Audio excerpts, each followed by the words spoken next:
12 வருது. ஜூன் 12 காவிரியில தண்ணி வருமா அப்படிங்கிற ஒரு உறுதியை நாம் தமிழர் கட்சியை தவிர வேற எந்த அரசியல் கட்சியும் கொடுக்க முடியாது.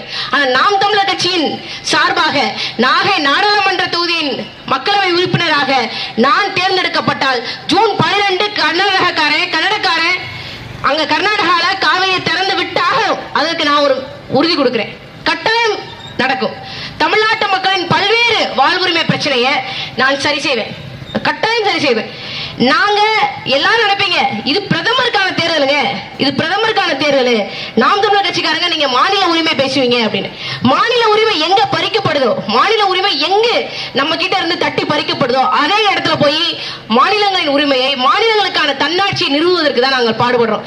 நான் இந்த பிரதமரை போய் ஆதரவளிக்க போறேன், இந்த பிரதமருக்கு வந்து ஆதரவு கொடுக்க போறேங்கிறது இல்ல. நான் மக்களுக்காக சண்டை போட போறேன்.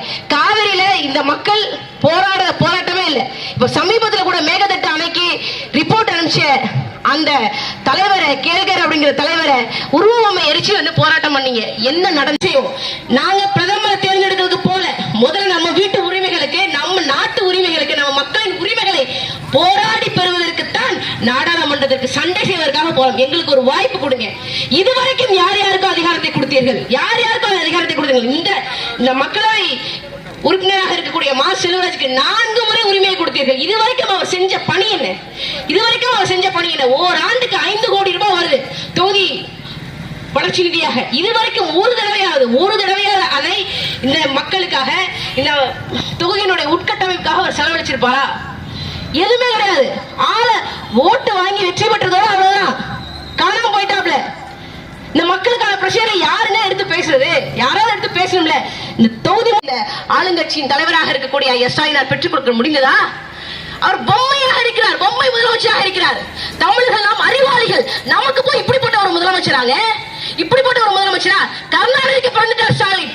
அதை தவிர ஸ்டாலினுக்கு இருக்கக்கூடிய தகுதி என்ன? என்ன தகுதி இருக்கு? ஒரு தகுதி இல்லை. நீங்க கொடுத்த அதிகாரம். கர்நாடக மகன் 50 வருஷமா அரசியல் இருக்கிறாரு. ஒரு தடவை வாக்களிச்சு பார்ப்போம், ஒரு தடவை வாக்களிச்சு பார்ப்போம்.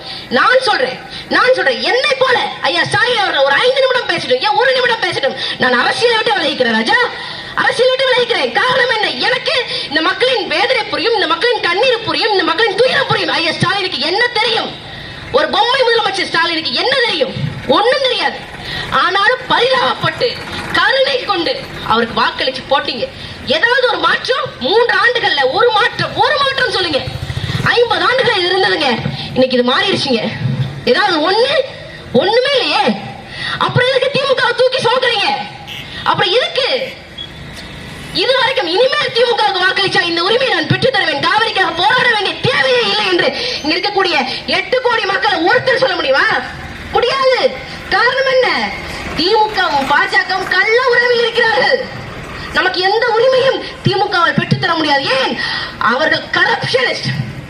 கடமை கண்ணியம் கட்டுப்பாடு அந்த காலம் திமுகவினோட முழக்கம். இன்னைக்கு கரப்ஷன் கலெக்ஷன் கமிஷன் என்று தன்னுடைய கொள்கையை மாற்றிக்கொண்டு விட்டார்கள் திமுகவினர்.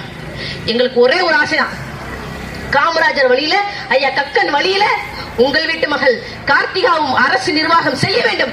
இந்த நாகப்பட்டினம் மக்களவை தொகுதியை நாம் தமிழர் கட்சி வெல்ல வேண்டும்.